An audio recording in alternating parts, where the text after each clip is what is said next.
Chirac. Donc, il a dissolu la Constitution. Non, pas la Constitution. Non, l'Assemblée Oui. nationale. Oui. Donc c'est la représentation parlementaire. Je préfère être debout. Alors, donc vous nous donnez un exemple. Voilà. Il y en a eu d'autres dissolutions. Quelles sont les précédentes dissolutions? À part celle de 1997. Il y a eu aussi, je crois, si ma mémoire est bonne, c'est lorsque le gouvernement met sa responsabilité devant l'Assemblée. Oui, le Parlement. Donc c'est à l'origine d'une motion de censure. Donc, lorsque le gouvernement se... voilà, c'est ça. Alors, déjà, si ma mémoire est bonne, je crois que le seul habilité à dissoudre l'Assemblée nationale, c'est le président de la République. Ça, j'en suis certain. Alors maintenant... c'est pas évident. Vous avez dit que et si le gouvernement l'Assemblée nationale ne peut pas se dissoudre elle-même. Ah non. Donc c'est-à-dire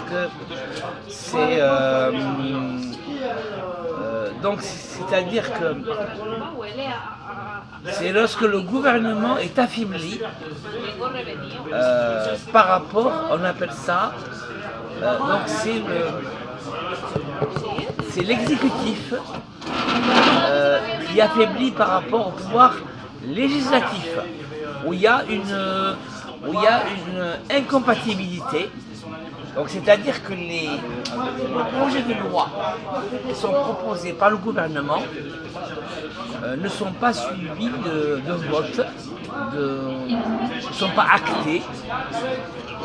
Et on peut arriver à une cohabitation dans ce cas-là. Une cohabitation. Non, la cohabitation, ça ne pose pas de problème. Non. Ben alors. Il y a eu François Mitterrand. François Mitterrand a cohabité avec Jacques Chirac et tout. Alors, est-ce que ça a été précédé d'une dissolution ou pas, la cohabitation? Attendez, parce que là, je suis tellement fatigué.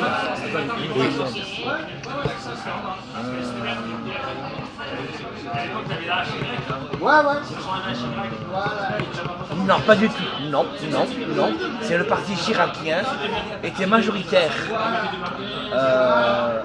Le parti chiracien était majoritaire à l'Assemblée nationale.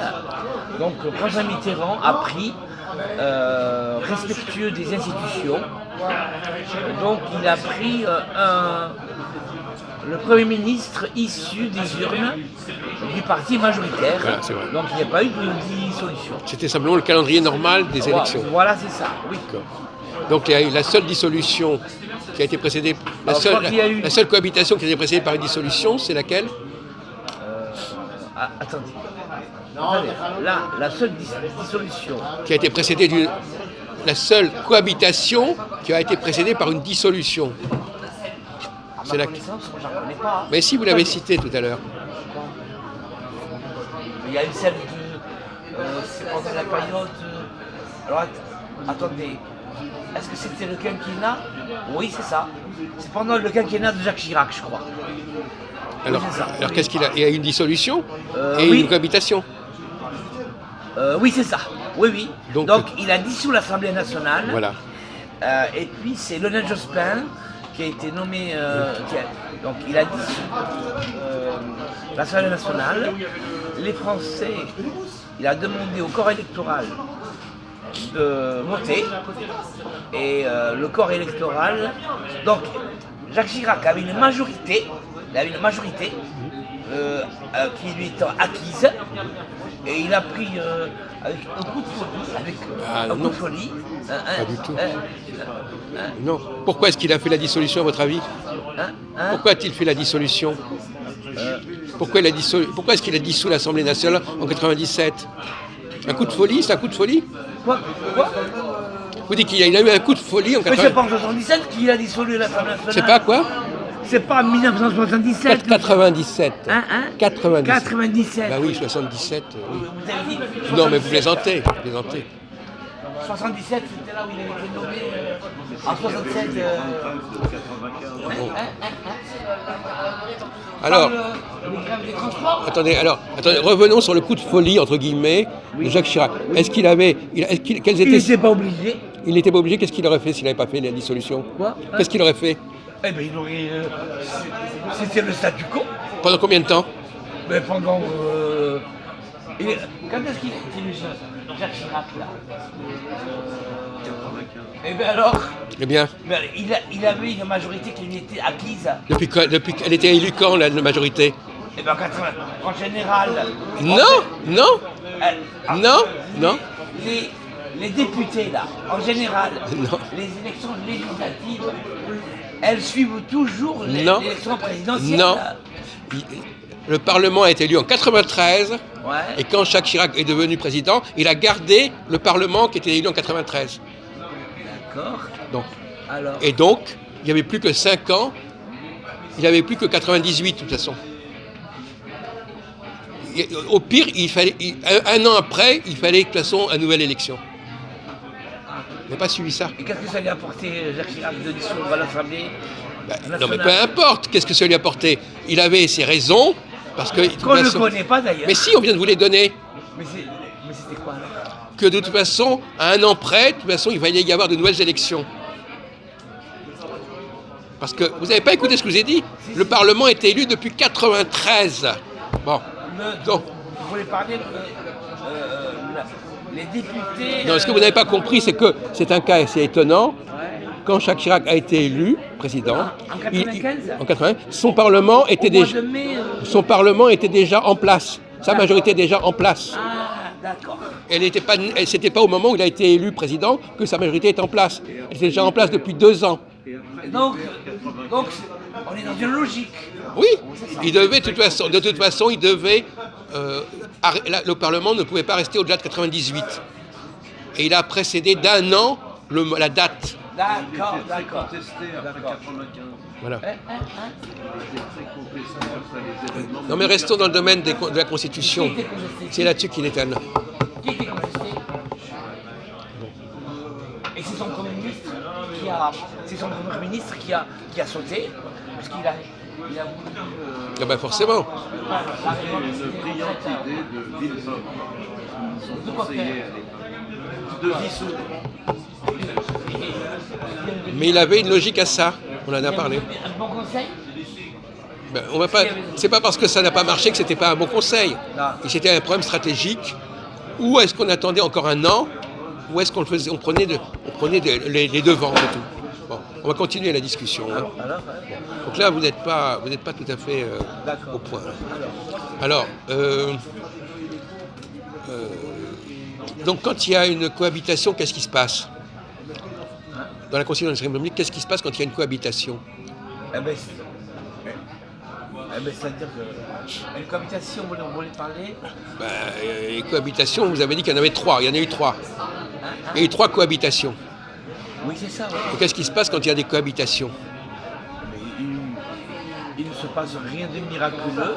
C'est prévu dans la Constitution. Alors Le président Oui. de la République, lui, il conserve ses attributions. Oui. Il a un pouvoir réservé sur la politique étrangère. Oui. Hein. Un domaine réservé, oui. Là.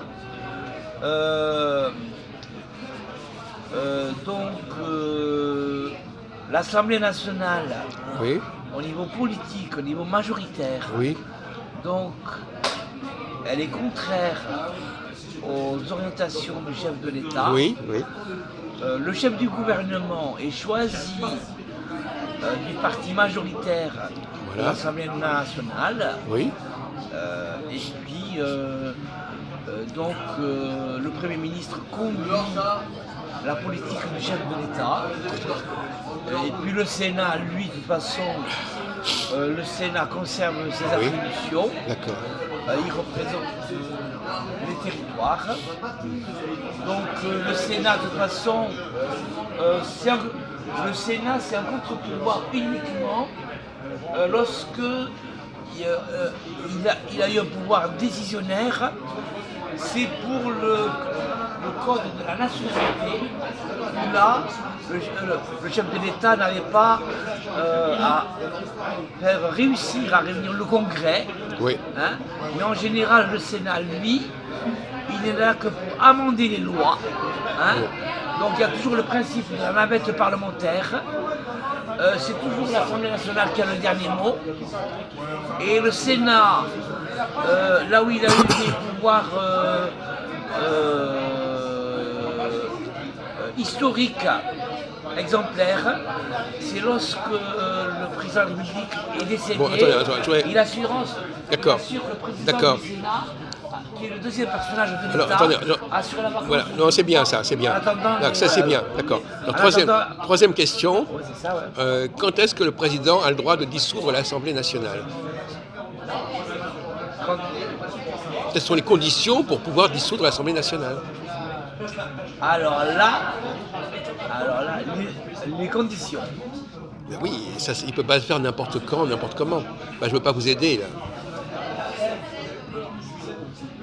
Imaginons par exemple que, par exemple, Mitterrand, il est élu en telle année, il dissout immédiatement l'Assemblée nationale. Mitterrand, il a fait 2 septennats. Son premier septennat, il a été élu le 10 mai 1981. Justement, prenons le premier septennat. Ouais. Mitterrand en 81, où en est le Parlement? Où en est le Parlement? Il a un Parlement à sa botte ou pas en 81? Bien sûr. Pourquoi bien sûr? Mais non. Ah si, vous avez entièrement raison. Donc François Mitterrand a été élu avec l'aide du programme commun avec le Parti communiste. Donc il a nommé 4 ministres communistes. Oui, mais d'accord. Là. Non mais, pourquoi est-ce que Mitterrand a dissous l'Assemblée nationale quand il a été élu président? Ah, alors, je vous réponds. C'est-à-dire qu'il a dissous l'Assemblée nationale, c'est pour permettre à l'exécutif de travailler correctement. Oui. Donc vous voyez qu'on a encore un autre cas de... C'est pour permettre au Premier ministre, qui est sous son autorité, qui est chargé de conduire la politique du gouvernement, et que l'Assemblée valide les propositions de loi. Non, exactement, les projets de loi. Il aurait pu ne pas avoir une majorité en dissolvant l'Assemblée nationale. C'était l'Assemblée de 78. Voilà. On pensait en 78 que la gauche avait très forte chance, mais en fait c'était une majorité giscardienne quand même. Ah ouais. Donc, quand Mitterrand est arrivé au pouvoir, il y avait une majorité opposée à Mitterrand. Et c'était pas le calendrier, il n'y avait pas d'obligation. Je ne m'en souviens pas de ça. Mais vous étiez déjà en vie. Je travaillais. Oui. Bon, moi aussi j'étais en vie. Bon. Alors maintenant je repose ma question. Ouais. Une fois qu'il a dissous l'Assemblée nationale, au bout de combien de temps peut-il la redissoudre? Ah oui, c'est vrai.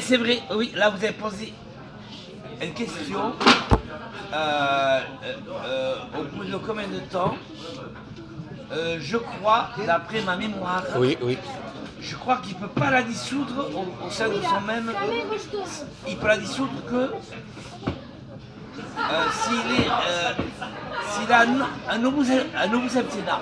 Je crois qu'il ne peut pas la dissoudre 2 fois au sein de son même septennat ou quinquennat. Je crois que c'est 2 ans ou 3 ans, je crois. Il ne peut pas la dissoudre l'année suivante. Si, il n'a pas le droit de la dissoudre pendant 1 an. Pendant 1 an. Ah oui, c'est ça. Bien sûr. Oui. Retenez. Ouais. Il ne faut pas exagérer. Donc il va être bloqué pendant 1 an, mais après il peut la redissoudre. Il peut la dissoudre combien de fois pendant son mandat? Non, mais peut-être une seule fois, je ne sais pas. En tout cas, pendant la première année, 1 an après, il peut encore la dissoudre. Est-ce qu'il peut la dissoudre 3 fois, par exemple, à travers son quinquennat? Je ne sais pas sur ce point. Moi, je crois pas, là. Non, mais pour l'instant, on reste sur ce point. 1 an minimum avant. Je ne sais pas pourquoi il ne peut pas la dissoudre 3 fois, là. S'il a dissous plusieurs fois, il fragilise les institutions, monsieur. De quoi? S'il a dissous plusieurs Fragilise fois les... les institutions de la Ve Oui, oui, voilà. Peut-être. Non, mais c'est même pas elle qui fragilise. Il n'a pas le droit. C'est pas compliqué. Parlez-nous, par exemple, de mai 68. Oui. Comment ça s'est passé en mai 68 au niveau de la vie politique, les élections, etc. Tout à l'heure, vous nous avez parlé du référendum de 69 sur la réforme du Sénat. C'est pas vous qui avez parlé de ça? C'est ça, c'est ça. Oui, Bon. oui. Alors, comment ça s'est passé en 68? Il y a eu une dissolution. Oui, oui, oui. Bon, il y a une dissolution d'un Parlement qui était... Il y a eu, je crois, une histoire de motion de censure. Non. C'est quand qu'il y a eu une motion? C'est pas pour le référendum, la motion de censure de 58. Bon, écoutez, alors, le Parlement... Alors, est-ce qu'il y a eu une dissolution en 68 du Parlement? Parce qu'en 68, il n'y a pas eu d'élection présidentielle, on est d'accord. Il était élu depuis combien de temps, De Gaulle, en 68? Quand est-ce qu'ont eu lieu les dernières élections présidentielles qui l'ont mis à la tête de l'État? C'était en quelle année? Mais ne soufflez pas, monsieur Friedman. Bon. Mais le général de Gaulle, il restait pas dans le... Vous savez pourquoi? Pourquoi il a été réélu en 65? Qui? De Gaulle? Non. Ben, parce que c'est un septennat. C'est un septennat. Et donc, quand est-ce qu'il a été élu la première fois?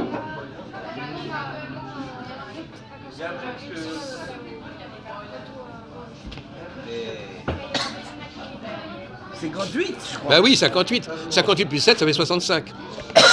Mais il n'a pas été élu par référendum? Non, attends. Après référendum, non? Non, il n'y a pas d'élection. On a voté, Ouais. l'élection au suffrage universel par référendum, mais il n'a pas été élu par référendum. Il a été élu au suffrage universel. Uninominal à 2 tours, c'est ça? Ben oui. Alors, justement, une question que je voudrais vous Au poser. scrutin majoritaire. Je vais vous poser une question. Ouais. En 58, comment est-ce qu'il a été élu, De Gaulle? Selon quelle loi?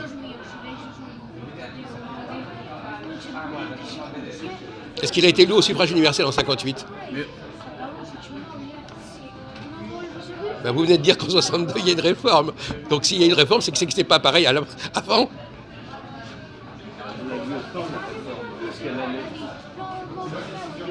En 58, il a été élu de quelle façon, général de Gaulle? C'est-à-dire, c'est le premier président de la Ve République, quand même. Alors, pour vous aider, il y a eu une réforme en 62. Donc, s'il y a une réforme en 62, donc en 58, il n'y avait pas encore la réforme. C'est pas compliqué, ça. Et donc, quelles étaient les modalités d'élection de Gaulle en 58? Je sais pas. Ben oui, il faut réviser votre copie. Parce qu'il y a eu une réforme de la Constitution. Voilà. Donc, la Constitution, il a été élu par un collège de quelques dizaines de milliers de personnes. Ah ben oui, je suis désolé. Ben oui. Des grands électeurs? Oui, il y avait un certain nombre d'électeurs, de députés, etc. Voilà, il y avait un collège. Le principe de l'élection... Comme un régime parlementaire. C'est...